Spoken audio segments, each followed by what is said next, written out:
இப்போ லாஸ்ட்டாக பேசும்போது இதுதான் பிரச்சனை. போஸ்ட்மார்ட்டம் பண்ணி எல்லாரும் எல்லாத்தையும் பேசிடுவாங்க. நம்ம ஏதோ ஒன்றத்தை எங்கோ ஒரு இடத்துல யோசித்து வச்சுருப்போம், பட் எல்லாமே எல்லாத்தையும் பேசிடுவாங்க. ஸோ நானுமே ஒரு ஷார்ட்டாக ஒரு விஷயத்தை முடிச்சிடுறேன். இல்லை இப்போது இவர் வந்துட்டு அழுதுட்டாருன்னு அழுவலை, அவ்வளோதான் வித்தியாசம். But journey is all the same. வந்திருக்கும் பெரியோர்கள் எல்லாருக்கும் வணக்கம் சொல்கிறதுக்கு முன்னாடி எல்லாம் கிளம்பிட்டாங்க. ஸோ அதனால் இது ஃபேமிலி ஃபங்க்ஷன் மாதிரி ஆகிடுச்சு. இப்போது எல்லாம் நம்மளுக்கு தெரிஞ்சவங்களாக இருக்காங்க. கண்ரவி சார், நீங்கள் மட்டும்தான் பேலன்ஸ் வெளில கெஸ்ட்லேருந்து, மற்ற எல்லாம் எங்கள் ஃபேமிலி மாதிரி தான். ஸோ 2019 இந்த ஃப்ரான்ச்சைஸ் ஆரம்பிச்சது.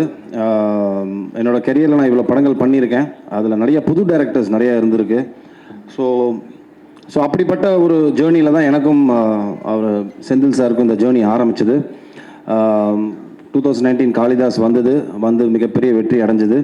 அதுக்கப்புறம் நானே அவர்கிட்ட போய் 2-3 தடவை கேட்டிருக்கேன், சார் வாங்க சார் அடுத்து பண்ணலாம். அஃப்கோர்ஸ் 2-2.5 வருஷம் கோவிடில் போயிடுச்சு. ஸோ அதுக்கப்புறம் எங்களோட நட்பு தொடர்ந்தது. பட் ஆனால் வந்துட்டு ஒரு படம் முடிஞ்சதுக்கப்புறம், அந்த படம் வெற்றி ஆனதுக்கப்புறம் டேரக்டருக்கும் ஹீரோக்கும் டிஃப்ரெண்ட் ஸ்கேல் ஓப்பன் ஆகிடும்.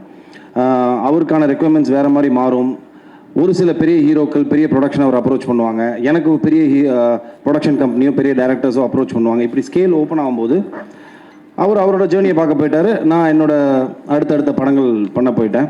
But somewhere deep down my heart எனக்கு தோணிகிட்டே இருந்தது, நம்ம திருப்பியும் காளிதாஸ் 2 கிடையாது, இவரோட ஒர்க் பண்ணணும்.